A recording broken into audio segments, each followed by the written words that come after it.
Hello. Hi everybody, good morning and welcome to Low Carb in the Leaves with me, Dr. Mary Barson.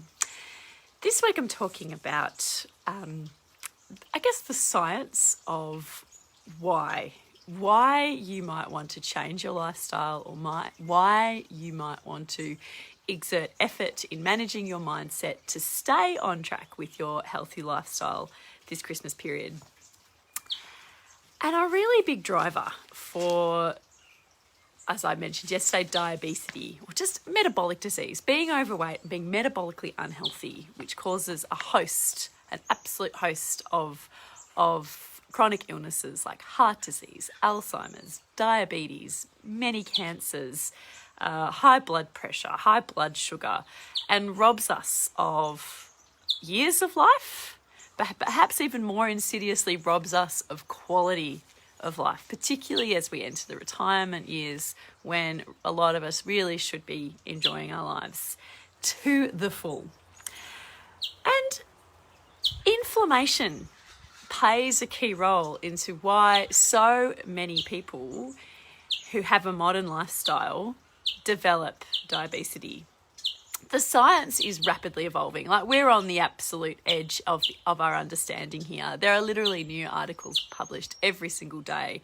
And I read many of them, but I don't read all of them. There are parts of this model that I understand really well, and there are other parts that aren't quite so clear to me. But it is becoming very evident that low-grade chronic inflammation plays a pivotal role in the development of metabolic disease. And it's modern lifestyle that drives the inflammation. And I'm going to talk about that more in a minute. But the inflammation itself, like this recent research has showed that chronic low-grade inflammation, this chronic low-grade activation of our innate immune system, which has nothing to do with infections or injuries and the more traditional causes of inflammation, but everything to do with our modern lifestyle, actually drives the process of becoming overweight, the process of becoming obese, the process of becoming pre-diabetic or diabetic.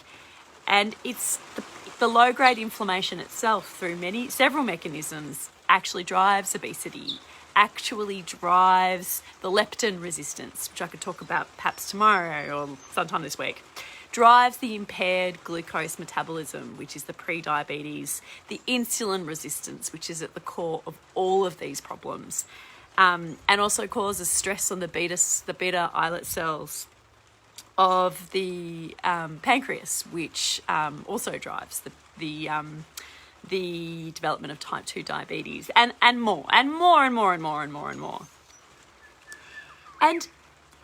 it's something about the modern lifestyle. Studies also clearly show that where countries that metabolic disease and diabetes follow the adaptation of modern lifestyles, modern Western lifestyles. But what is it about our modern Western lifestyle that drives this inflammation, that drives the metabolic disease, that drives this robbing of our health and wellness and lives?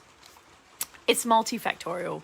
It's related to dietary toxins are a really big part of this. And I think there is an argument for saying that refined wheat flour, when taken in high quantities, is a dietary toxin. The way that it affects our body and drives inflammation means that it is a dietary toxin. Excess fructose is a dietary toxin in the way that it interacts with the biochemistry of our body. We're not designed to eat lots and lots of fructose, as well as industrial seed oils, which are ubiquitous all across all processed foods, are highly can cause oxidative stress in our bodies, and are really, if you want to be well, you're best avoiding them as much as you possibly can. Bad oils, absolutely, Melissa, that's it. The industrial seed oils, your canola oil, your rapeseed oil, your sunflower seed oil, your safflower seed oil, the ones that are made in a factory with hideous amounts of industrial solvents and have to be deodorized and cleansed and bleached before they're even remotely fit for human consumption, those seed oils. There's also environmental toxins as well. The pesticides, the phthalates in our food system probably play an important role as well, as do like bisphenol A, in fact, research being done at the university just down the road from me about the role that bisphenol A plays in the development of type 2 diabetes. Fascinating stuff. So that's from plastics as well. And also just micronutrient deficiencies. Our Western diet can be deficient in lots of micronutrients, iron, selenium, lots of them, choline. When you're not eating real food, when you're eating processed refined foods, you really run the risk of not getting enough nutrients and that micronutrient deficiency can drive inflammation, as well as many other problems that can drive this damage to our bodies.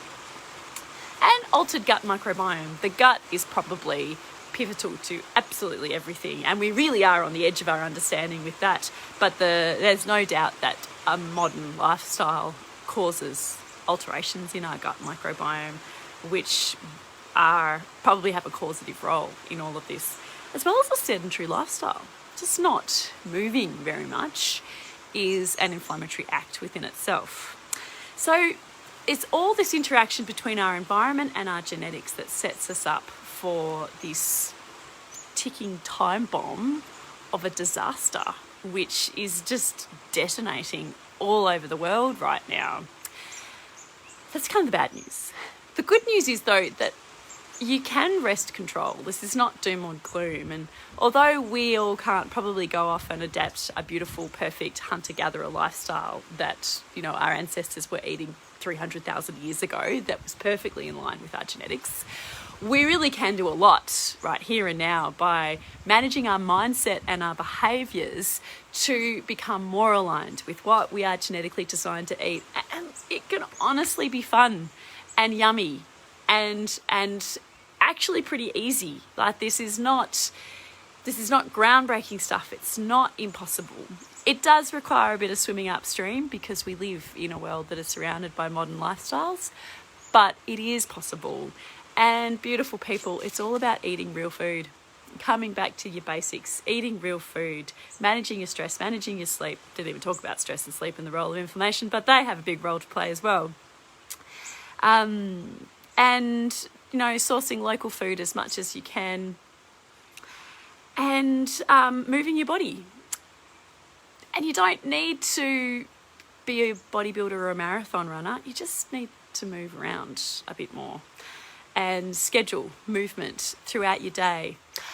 So if you do this, you don't need to go down the same path as the majority of adults in the Western world. You can forge your own path to health and wellness. You can reverse the metabolic disease that has already occurred. You can prevent it, you can change it.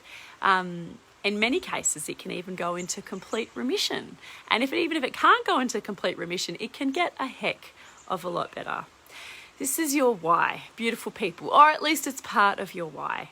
To why it's worth exerting some effort, working on your beautiful mind, and staying on track this Christmas period. See you guys. Oh, check out our podcast. It drops today. I'll talk more about our podcast tomorrow. Bye, guys.